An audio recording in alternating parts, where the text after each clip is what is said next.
la bienvenue au centre évangélique Le Verbe Divin.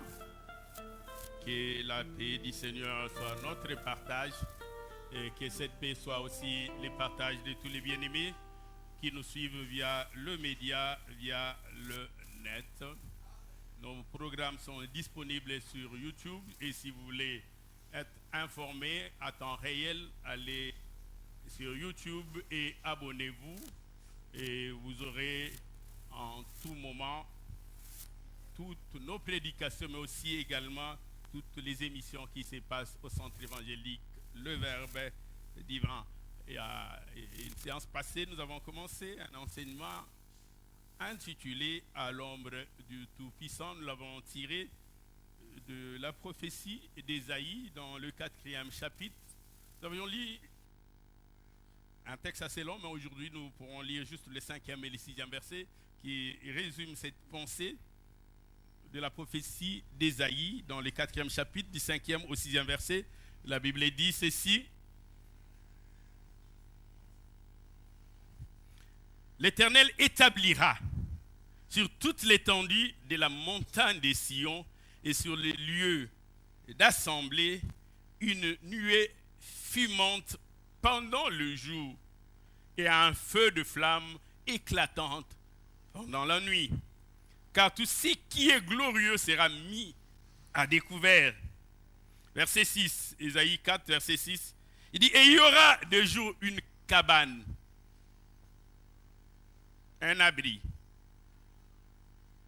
pour donner de l'ombre contre la chaleur et pour servir de refuge, de lieu de retraite, d'asile contre la tempête et contre la pluie. Amen. Permettez-moi en ce jour de nous proposer un autre texte. Et je voudrais nous proposer de lire le psalmiste, le psaume 22. Le psaume 22, nous prendrons un texte relativement long, du 10e au 21e verset. Verset 10 à verset 21. Psaume 22, du 10e au 21e verset. La Bible dit ceci: Dès les seins maternels, j'ai été sous ta garde. Dès le ventre de ma mère, tu as été mon Dieu.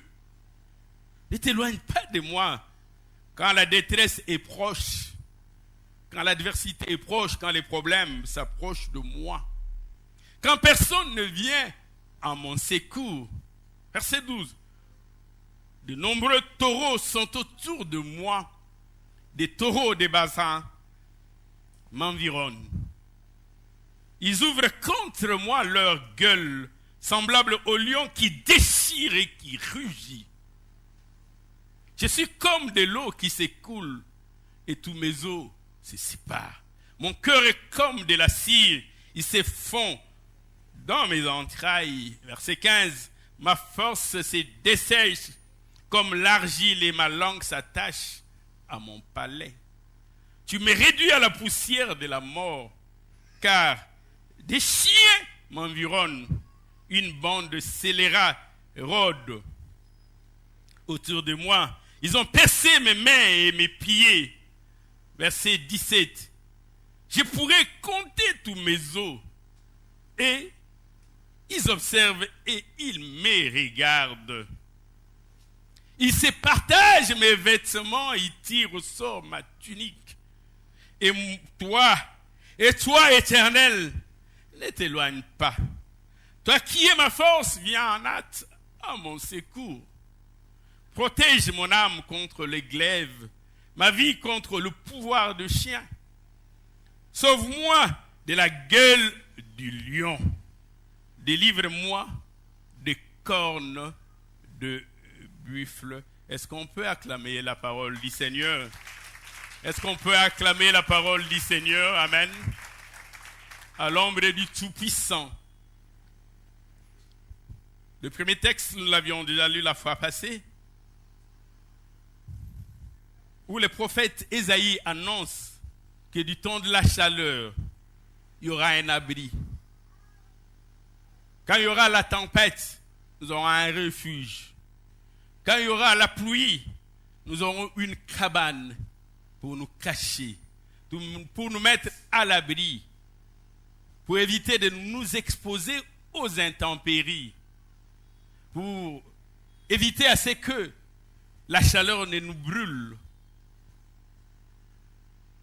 Dieu a prévu entre-temps une cabane pour que son peuple soit à l'ombre de la chaleur. Dieu a prévu un lieu où nous pourrons nous abriter, où nous pouvons nous mettre au large, devant l'adversité, devant le combat de l'ennemi, dans les moments de la détresse. Quand tout le monde a tendance à fuir et personne ne reconnaît son nom, nous ne savons où aller. Et pour nous permettre de ne pas nous égarer, il dit dans le verset 5, il y aura une nuée fumante dans le jour, parce que ça ne peut être que ça pour que nous puissions la distinguer. Le jour, il y aura une nuée fumante. Et la nuit a un feu de flamme pour nous guider vers une cabane que Dieu a préparée pour nous conduire vers le refuge, pour nous diriger vers les rochers qu'il a établis depuis la nuit des temps, afin que nous puissions nous y appuyer, afin que nous ne soyons pas prompts à nous enfuir. Dieu a prévu, comme on dit en lingala, un lieu pour nous appuyer, où nous sommes en sécurité. Les psalmistes, comme s'il nous donnait sa biographie, il dit dans le psaume 22, le 10e verset, il dit, dès le sein de ma mère, avant même que je naquisse, avant même que je ne puisse venir au monde, Dieu avait commencé déjà à veiller sur moi. Si je suis né vivant, je n'étais pas un mort-né. Ce n'est pas par la bravoure de ma mère ou par les consultations prénatales qu'elle suivait à la lettre, mais c'est parce que Dieu veillait sur moi. Dans le sein de ma mère, Dieu me connaissait, il m'avait reconnu comme un être vivant à part entière. Et il n'est pas devenu mon Dieu quand je l'ai reçu, mais il a déjà été mon Dieu avant même que je ne vienne au monde. Et le psalmiste implore Dieu. Dieu, je voudrais que tu sois proche de moi. Ou dis-moi comment faire pour m'approcher de toi. Je ne veux pas être loin de toi, je voudrais être plus près de toi. Comme s'il voulait dire, être sous tes ailes, être dans ta demeure, être dans le lieu que tu as établi pour tes élus. Il dit même quand il n'y aura personne pour venir à mon secours, lorsque même mon père et ma mère m'abandonneront, mais Dieu, que toi tu sois là, lorsque le monde entier me rejettera, lorsque personne ne fera cas de moi, que Dieu, toi tu fasses cas de moi. Lorsque j'aurai le sentiment d'être isolé, d'être seul, d'être abandonné, que toi tu sois avec moi. Parce qu'au milieu de là où je vis, je vois des taureaux qui sont autour de moi. Et le psalmiste dit, je suis environné par ces taureaux, par ces chiens qui ouvrent leur gueule contre moi.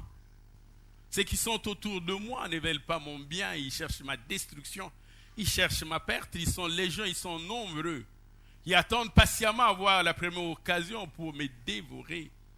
Et même lorsque je serai seul, en réalité, je ne serai jamais seul parce que Dieu, tu es avec moi, tu es à côté de moi. Même lorsque j'aurai l'impression de devenir faible, mais Dieu, tu es là pour me fortifier. Lorsque je marcherai même dans la vallée de l'ombre de la mort, je n'aurai rien à craindre, parce que tu es là comme les bons bergers. Même s'il y a des chiens, des sorciers, des devins, ceux qui pratiquent les sciences occultes, les magiciens, les marabouts, ceux qui invoquent le mort, peuvent m'environner, ils peuvent m'entourer. Je n'aurai aucune raison d'avoir peur ni de craindre, parce que je sais que Dieu est avec moi. Dieu est pour moi. Et les psalmistes disent dans le verset 18, ils se partagent déjà mes biens. Il y en a même qui n'attendent même pas les derniers jours. N'attendent même pas que je meure, que je sois enterré. Les gens se sont déjà attribués mes biens.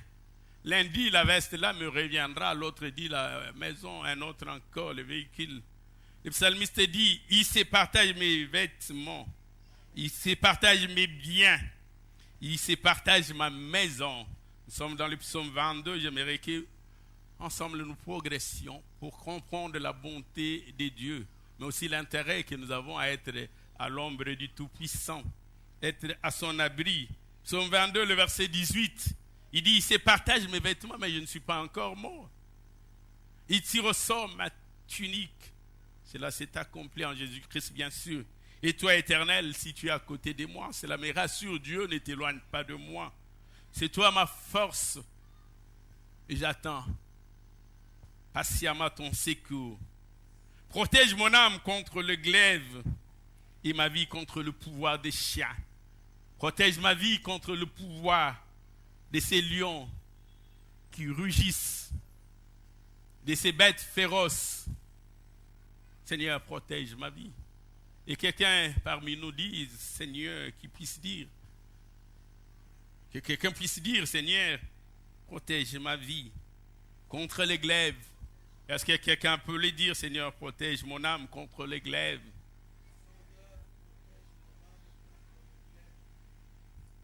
Protège ma vie contre le pouvoir de chien. Tu as besoin de la protection divine. Tu ne peux pas toi-même t'en sortir. C'est ainsi que le psalmiste dit, sauve-moi de la gueule du lion, parce qu'il n'y a que Dieu qui peut te sauver de la patte de l'ours et de la gueule du lion. Délivre-moi des cornes du buffle.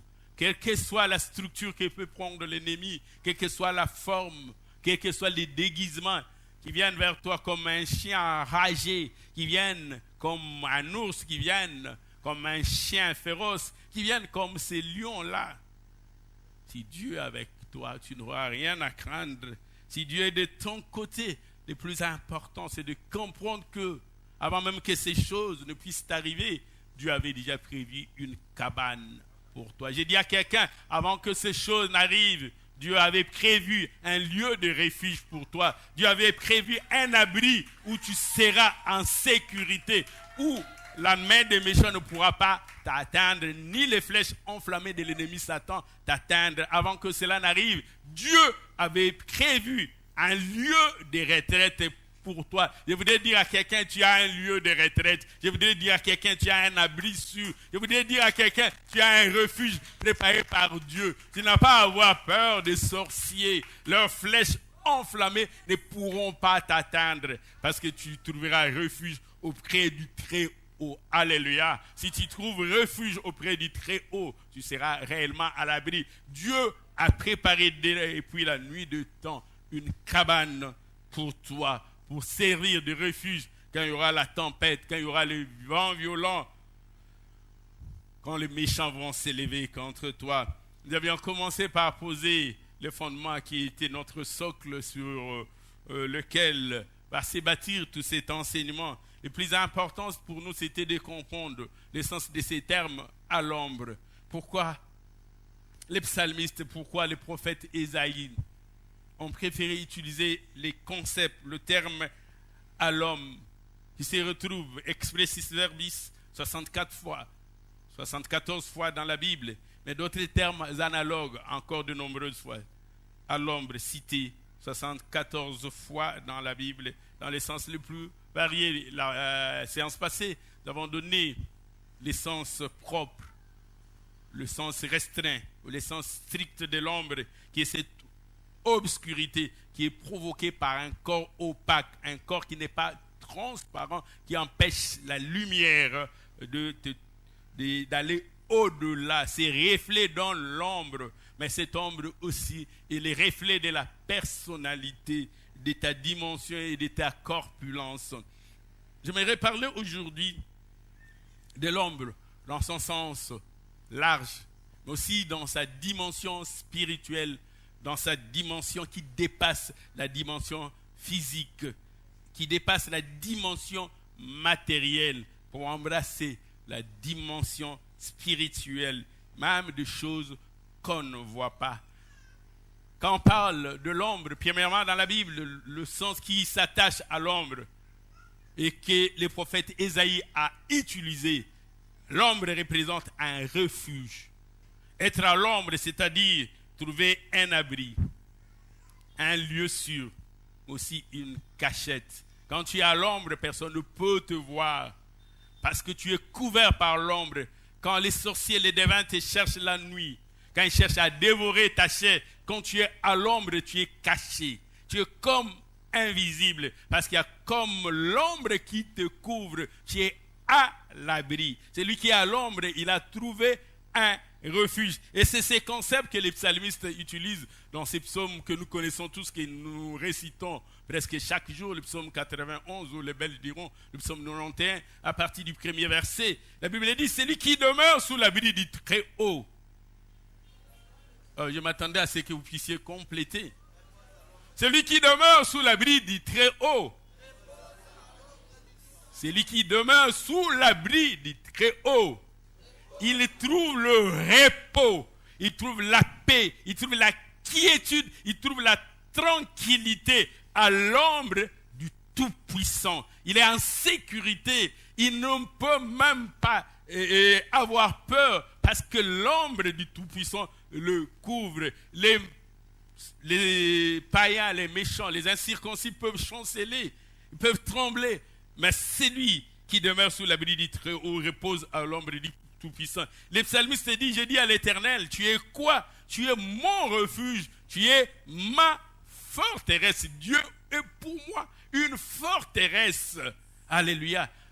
Je ne suis pas exposé, je suis entouré par une forte muraille d'airain. Dieu est pour moi une forteresse. Même les flèches enflammées de l'ennemi Satan ne peuvent pas m'atteindre parce que Dieu me cache. J'ai trouvé un abri. Je suis sous l'ombre du Tout-Puissant.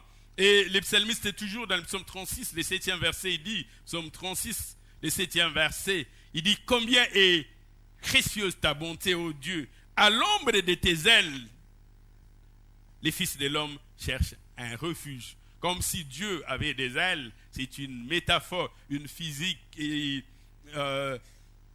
une représentation pour nous permettre de comprendre ce qui est spirituel dans une dimension charnelle. On dit l'ombre de tes ailes. On donne à Dieu des ailes. En réalité, Dieu n'a pas des ailes, il n'est pas un oiseau. Mais c'est une représentation pour que nous comprenions ces choses dans notre langage humain. Et il dit, à l'ombre de tes ailes, les fils de l'homme cherchent un refuge. C'est auprès de toi que nous venons chercher les refuges. Quand nous sommes couverts par ton ombre, nous trouvons un refuge sûr. Alléluia. Alléluia. Est-ce qu'il y a quelqu'un qui me comprend? Est-ce qu'il y a quelqu'un qui me comprend? Est-ce qu'il y a quelqu'un en ces lieux qui comprend ces choses? Deuxième sens, toujours de l'ombre.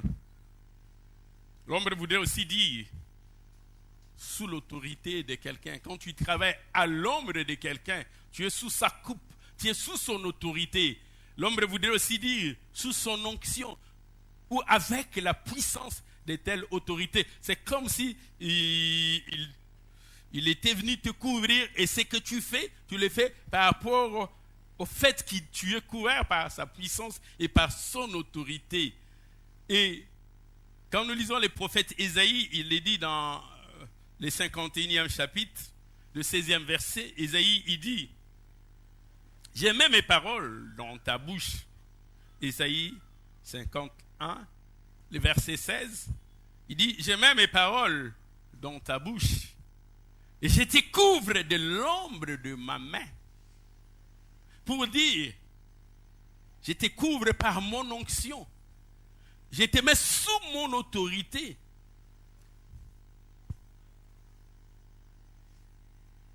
Cette main-là, toi, tu ne vois pas. Mais tu sens seulement l'autorité de Dieu te couvrir. Tu sens seulement l'onction de Dieu te couvrir. Tu sens seulement sa puissance descendre sur toi. Et pour que tu comprennes, il dit, je mets mes paroles dans ta bouche et je te couvre de l'ombre de ma main pour étendre de nouveaux cieux et fonder une nouvelle terre. Alléluia. Dans les concepts ombre, ici, vous voulez dire sous la puissance de l'autorité, sous son onction.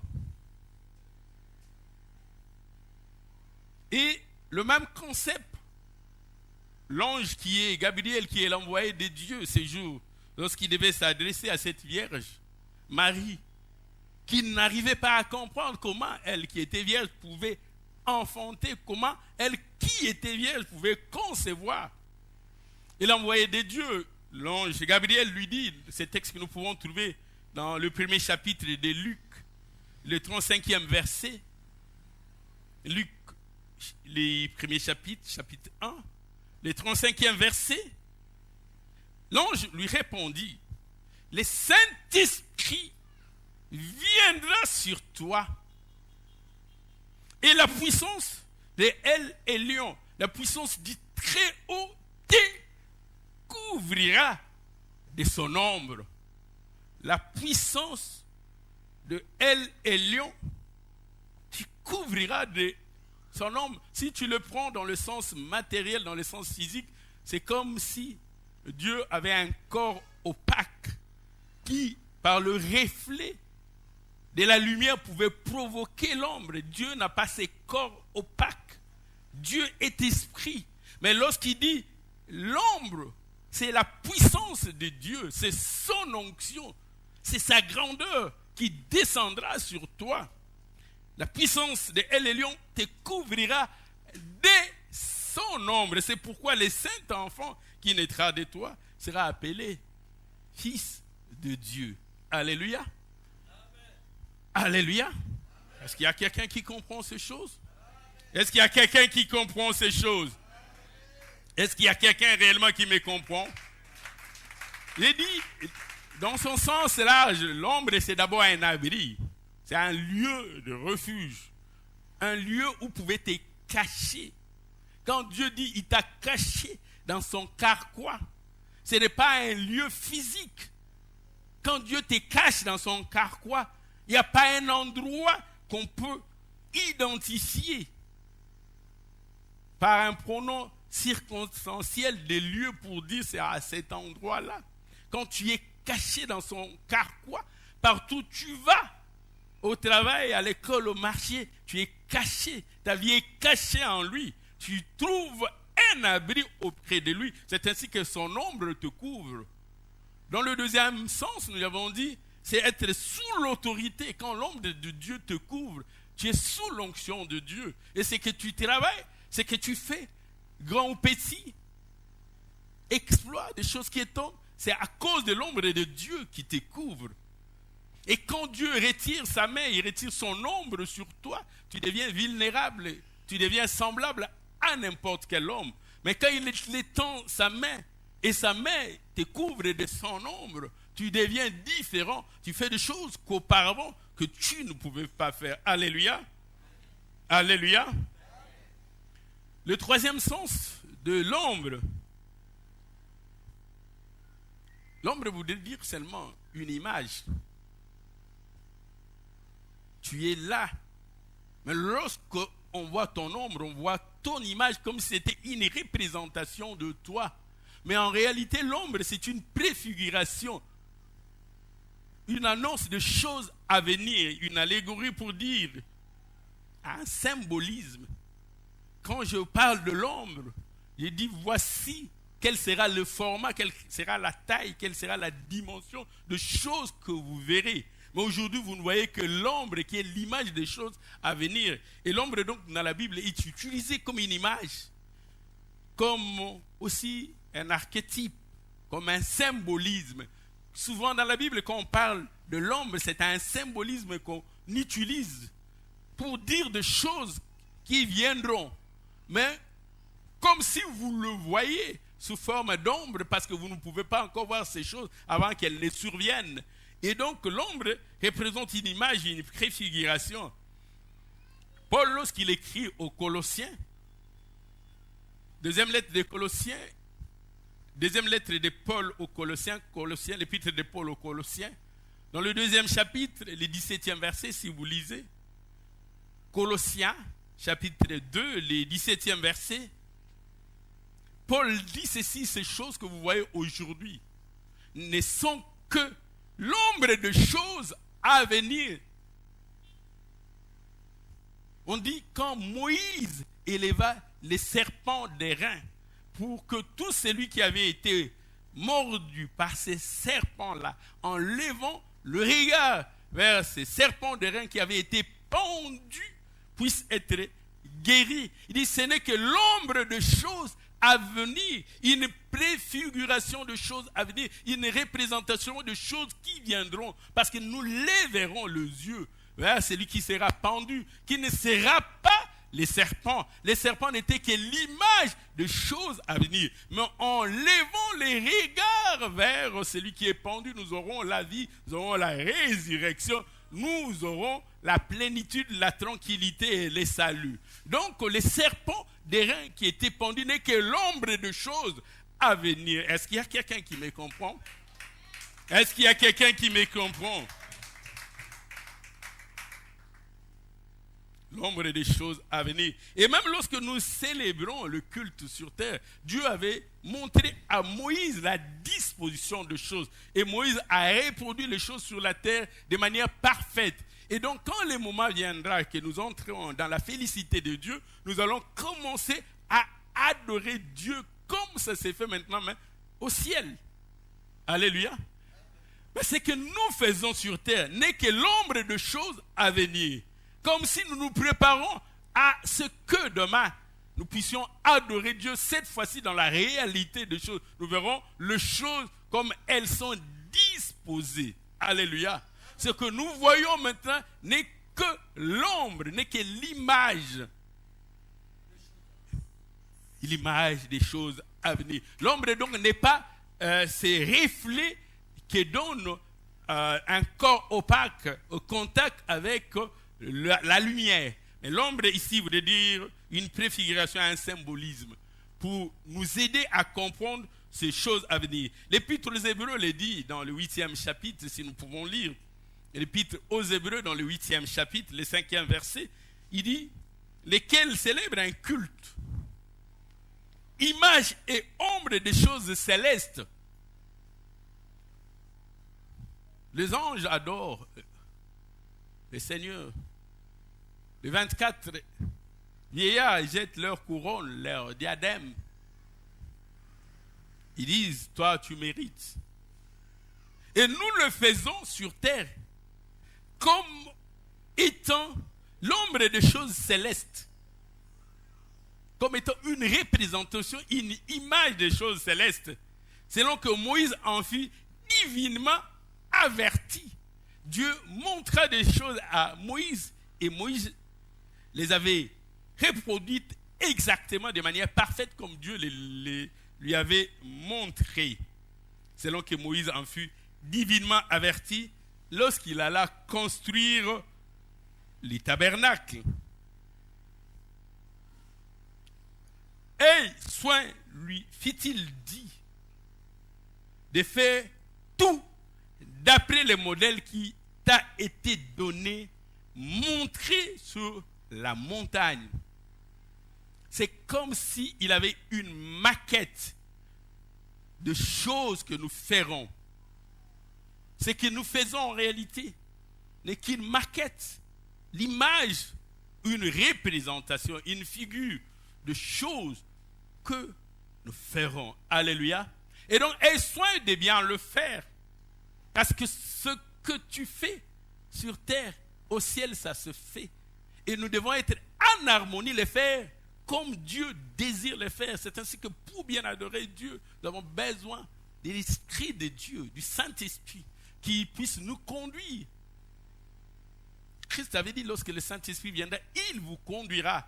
Pour lui rendre un culte agréable, nous avons besoin d'être conduits par le Saint-Esprit. Pour adorer Dieu comme il aime qu'on l'adore, nous devons être conduits par le Saint-Esprit. Nous avons besoin de l'Esprit de Dieu. Et Moïse avait été révélé divinement. Dieu lui a montré les choses, la manière dont ces choses sont disposées. Et Dieu lui dit, aie soin de reproduire les choses d'après le modèle qui t'a été montré à la montagne. Hébreux, le 10e chapitre, dans le premier verset, la Bible nous dit, l'épître aux Hébreux, dans le 10e chapitre, est-ce que nous avons nos Bibles? Est-ce qu'on peut lire Hébreux chapitre 10, les premiers versets?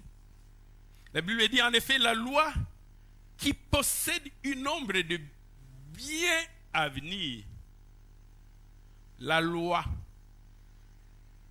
possède une ombre de biens à venir et non l'exacte représentation de choses, mais ce n'est qu'une ombre de biens à venir. Ne peut jamais, par le même sacrifice qu'on offre perpétuellement chaque année, amener les assistants à la perfection.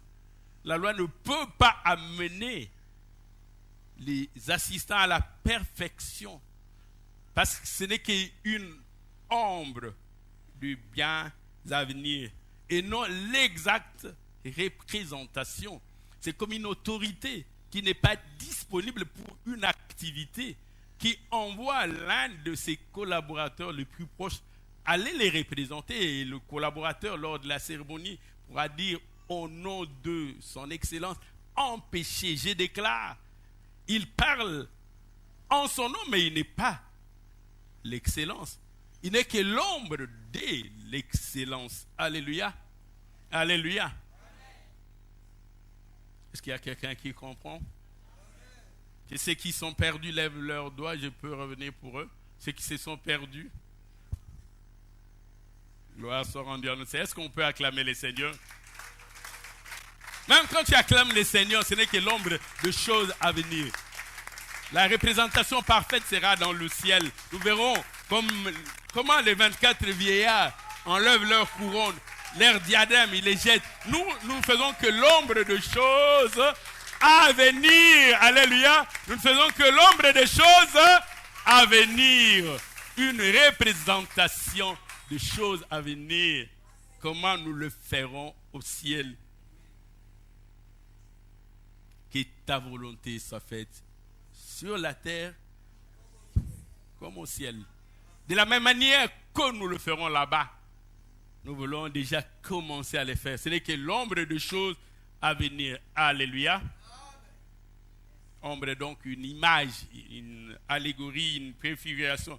Quatrième sens qu'on utilise aussi, c'est être dans un lieu secret.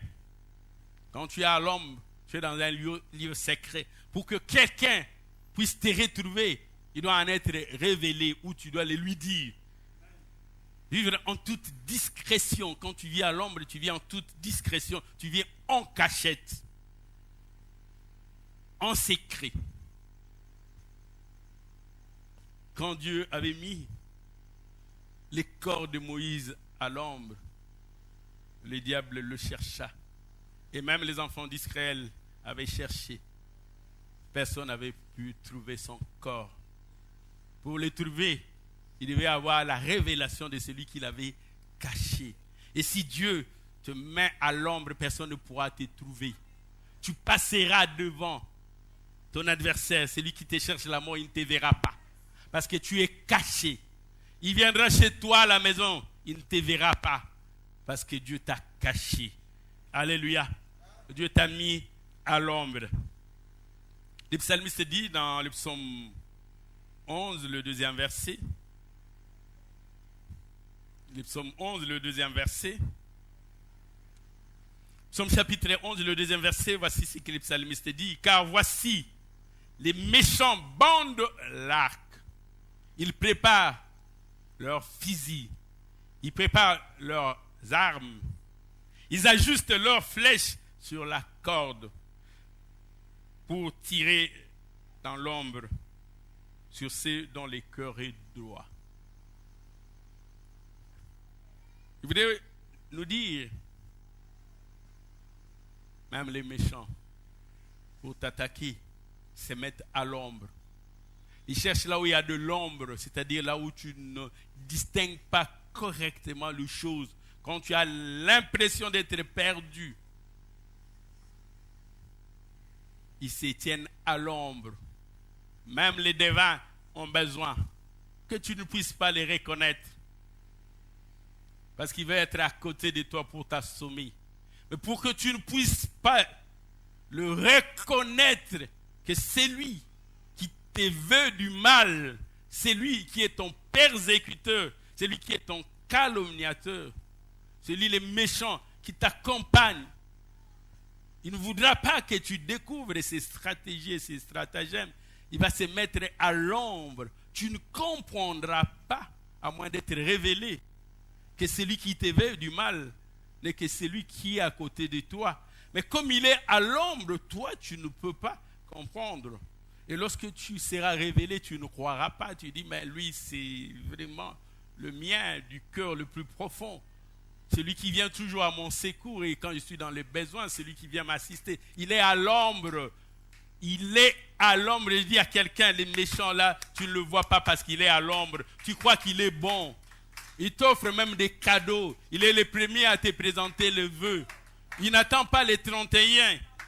Le 1er décembre déjà, il t'a envoyé le vœu de longévité, de prospérité. Il est le premier à te donner des cadeaux. Et quand il y a un problème, il est le premier à cotiser. Et quand il voyage, il t'amène beaucoup de choses, les habits, les chaussures. Tu dis, lui, c'est vraiment le mien. Non, ce qu'il fait, c'est pour être à l'ombre. C'est pour qu'il ne se dévoile pas. Et quand tu verras ça, ce qu'il te fait, il se cache. Et toi, tu lui dis, non, ça, c'est vraiment au pire, véritable. Non, il n'est pas pire. Il est seulement à l'ombre. Alléluia. Alléluia.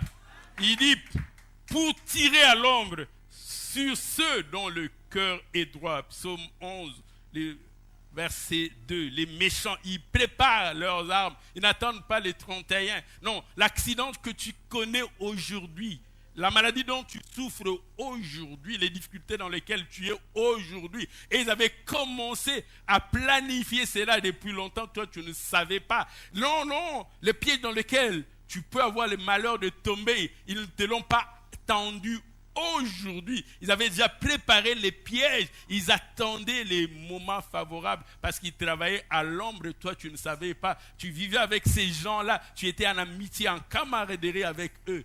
Et ils travaillaient à l'ombre. Ce n'est pas le jour où tu tomberas dans le piège qui t'aurait tendu ces pièges. Ces pièges étaient tendus depuis longtemps. Mais parce qu'ils travaillaient à l'ombre. Alléluia. Est-ce qu'il y a quelqu'un qui comprend ces choses? Est-ce qu'il y a quelqu'un qui comprend ces choses? Dieu a besoin de nous révéler ces choses pour que nous soyons éclairés. Mon peuple est détruit parce qu'il lui manque la connaissance. Le psalmiste dit dans le psaume 64, le 3e et le 4e verset, psaume 64,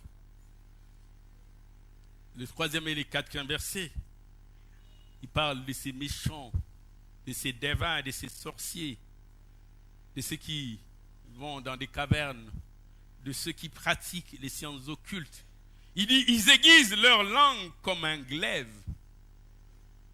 Ils ne veulent pas rater leur coup. Leur glaive doit être suffisamment aiguisé parce que quand ils vont te percer, qu'ils ne ratent pas, peut-être qu'ils se disent, nous n'aurons pas une deuxième occasion. Il faut que nos lames soient bien aiguisées. Il dit, ils lancent comme des traits leurs paroles amères. Ils sont champions dans cela, les paroles amères. Quand tu entends ça, te donne de l'amertume. Tu as de l'amertume en toi. Tu as de la tristesse, de l'amertume. Verset 4. Pour tirer en cachette sur l'innocent.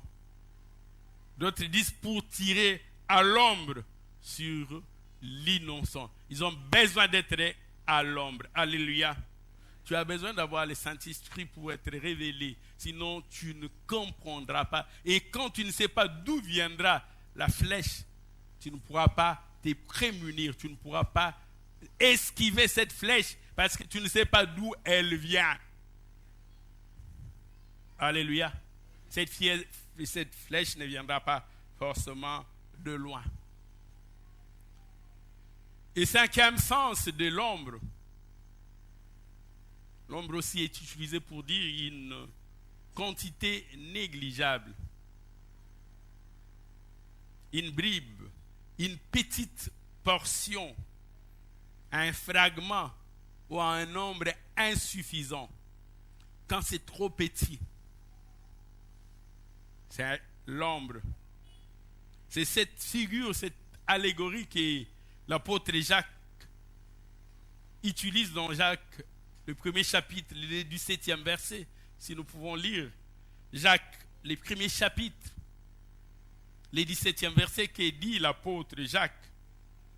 Jacques, premier chapitre, le 17e verset, l'apôtre dit: toute grâce excellente et tout don parfait descendent d'en haut, du Père des Lumières, chez lesquels il n'y a ni changement, ni ombre de variation, même pas une petite portion, même pas un fragment, même pas une particule de variation. C'est ainsi que l'apôtre Jacques dit: ni ombre de variation. C'est-à-dire que même pas la variation, mais l'ombre de la variation.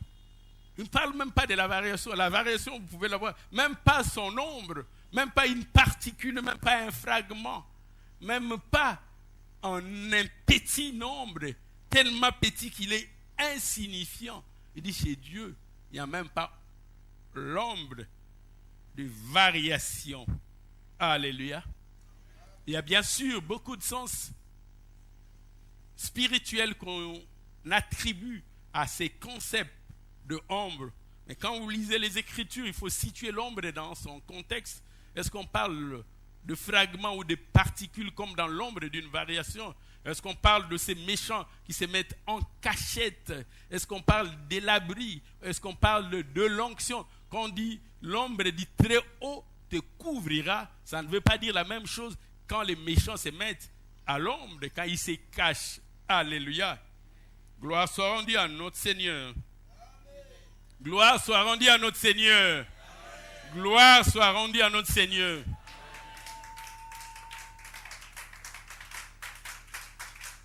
Bien-aimé dans le Seigneur, tu ne sais pas ce qui se passe à l'ombre.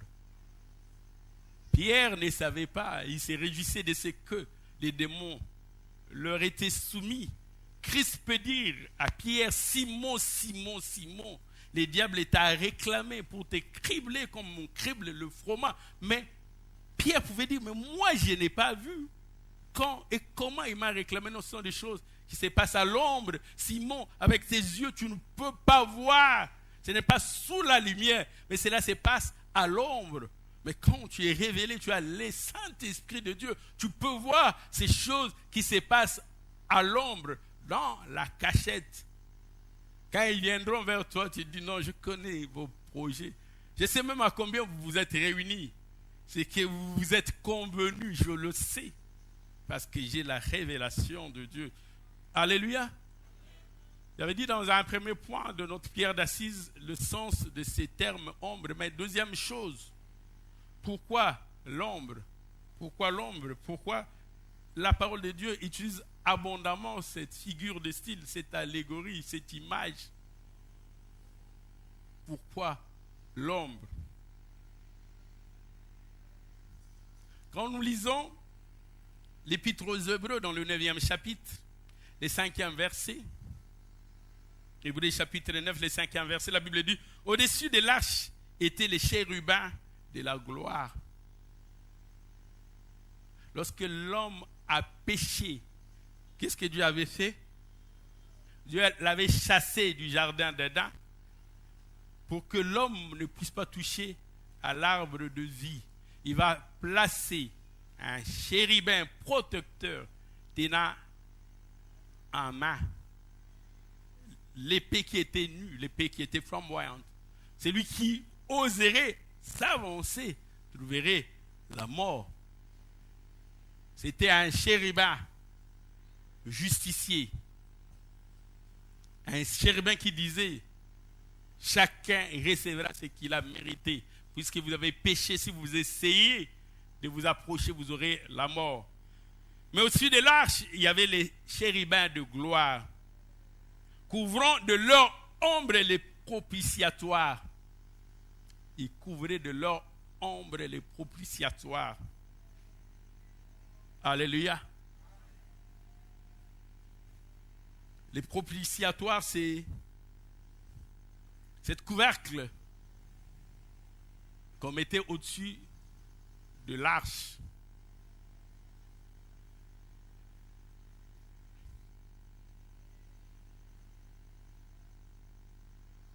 Et qu'on appelait en hébreu les caporettes qui couvraient l'arche. Et c'est sur ces propitiatoires qu'on versait les sangs des animaux qui étaient sacrifiés pour l'expiation de péché. Et les deux chérubins protecteurs couvraient de leur ombre le propitiatoire, là où on versait le sang. Ils avaient deux ailes et ils n'utilisaient pas leurs ailes de la même manière. Il y avait une aile qui servait à couvrir le propitiatoire, mais l'autre aile servait à tenir le deuxième chérubin l'un et l'autre. C'est-à-dire qu'il y avait une aile qui couvrait, et donc de sorte que le propitiatoire était couvert de gauche comme de droite par les deux ailes de chérubin. Et l'autre aile était en bas, comme pour sécuriser. Et la gloire de l'Éternel descendait sur cela.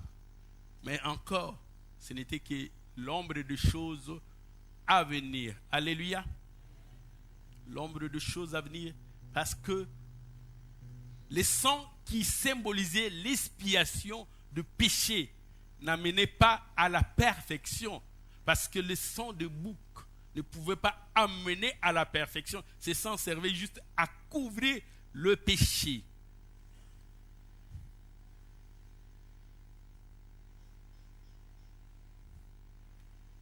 Et pourquoi on utilise l'ombre? L'ombre est utilisée comme un remède, comme un correctif, comme une solution. Il y a le soleil accablant. Quel est le remède au soleil accablant? C'est de trouver l'ombre pour être protégé, pour ne pas brûler. Et donc cette allégorie est présentée comme étant, dans son sens le plus extensif, comme une solution au problème. Devant ce soleil accablant, quelle est ta solution? Chercher l'ombre. Et ceux qui habitent les pays désertiques comprennent mieux en quoi l'ombre est un remède, est un correctif, est une solution devant le soleil brûlant. Si tu ne trouves pas l'ombre, ta peau va se dessécher. Et déjà tu marches sur un sable brûlant. Et donc l'ombre apparaît comme étant un correctif. Quand il y a un problème, la solution, c'est l'ombre. L'ombre est donc le contraire du problème. Alléluia.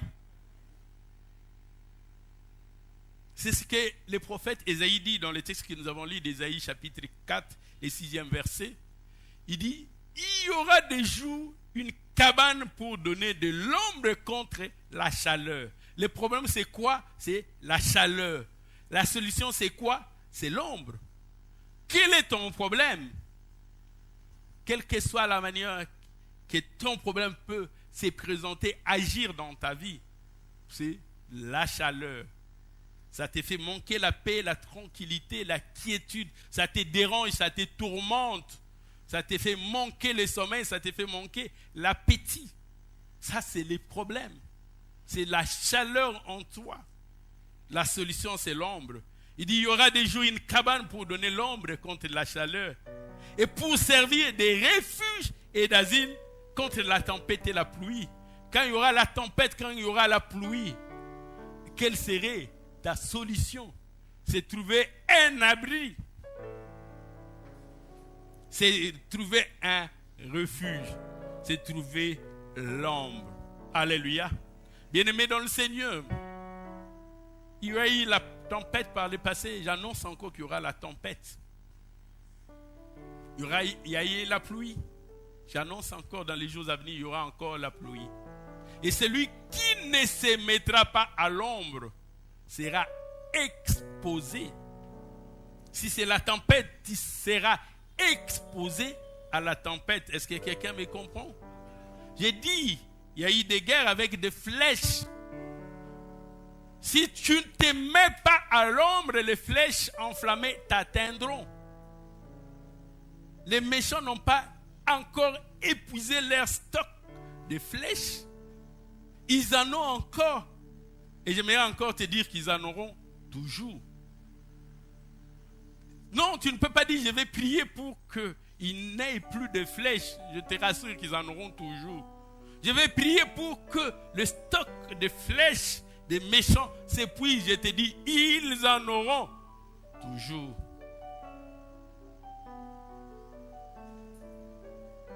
Non, tu vas prier pour qu'il n'ait plus de griffes. J'ai dit, les bêtes féroces auront toujours des griffes. Est-ce qu'il y a quelqu'un qui me comprend? Toi, tu dois te mettre à l'ombre. N'espère pas que leur stock de flèches puisse s'épuiser et que tu sois en tranquillité. Si leur stock s'épuise, c'est qu'il n'y a plus d'adversité. C'est qu'il n'y a plus de combat, il n'y a plus de rivalité. C'est que le diable cesse d'être diable. Il devient ou redevient un ange. Et tant qu'il sera diable, il aura toujours des flèches. Et il ne se lassera pas de les envoyer. La seule solution pour t'épargner, tu as besoin de te mettre à l'ombre. Il dit pour servir des réfugiés et d'asile contre la tempête. Le prophète Ésaïe dit dans Ésaïe chapitre 25. Ésaïe chapitre 25, du 4e au 5e verset.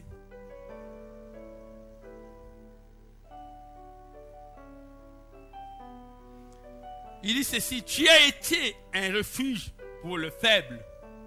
Ah, c'est Dieu qui promet, il réalise. Alléluia. Notre Dieu est fidèle. Il a dit à Jérémie, tu as bien vu. Je veille sur ma parole.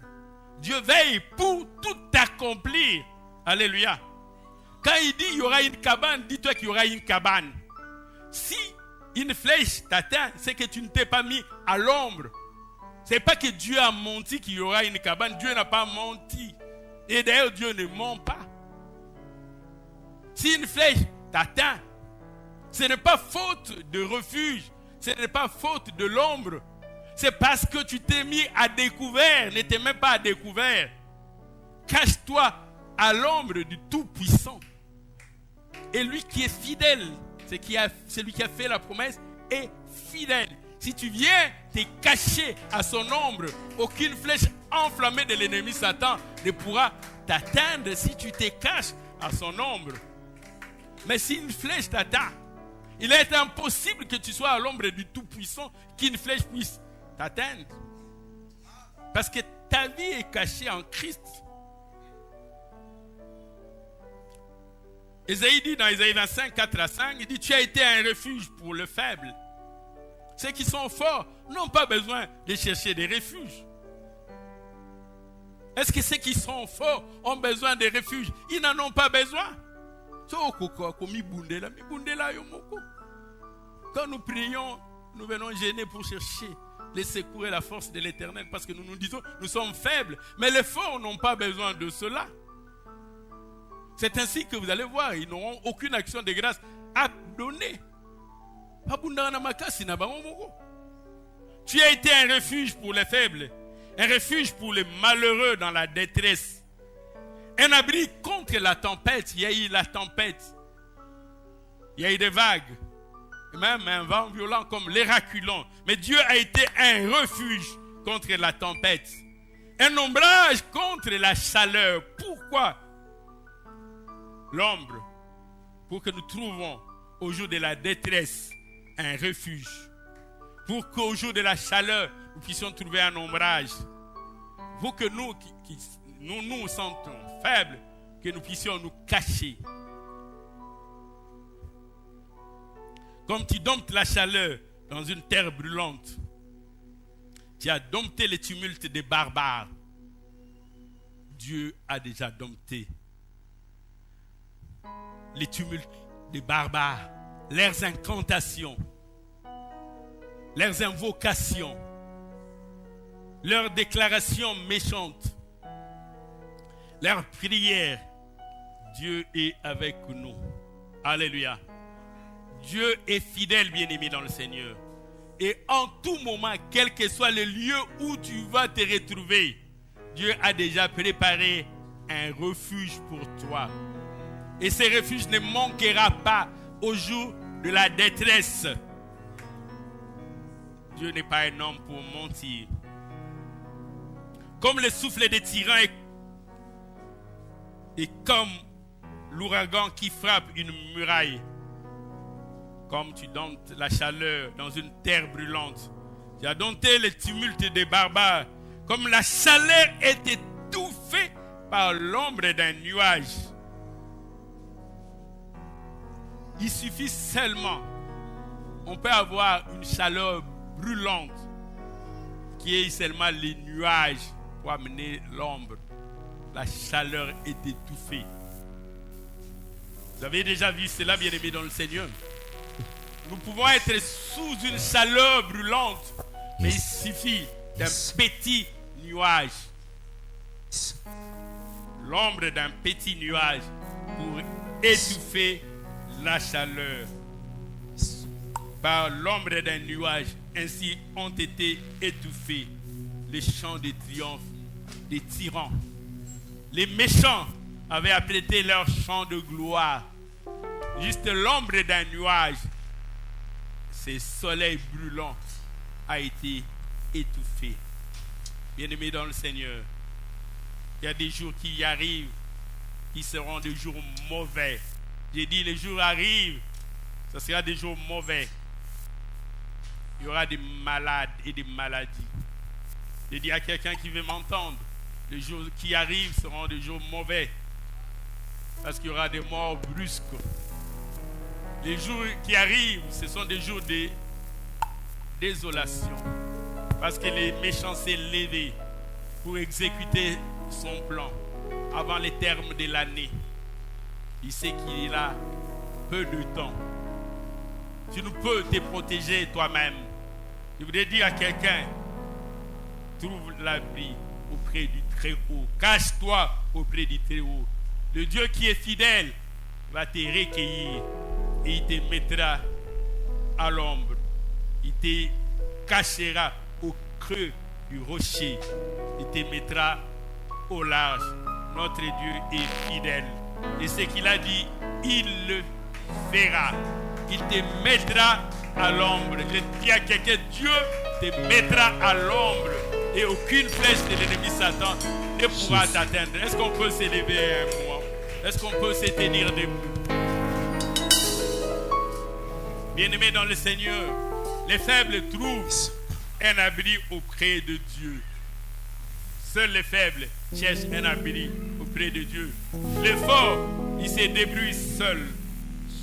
Mais les faibles trouvent un abri auprès de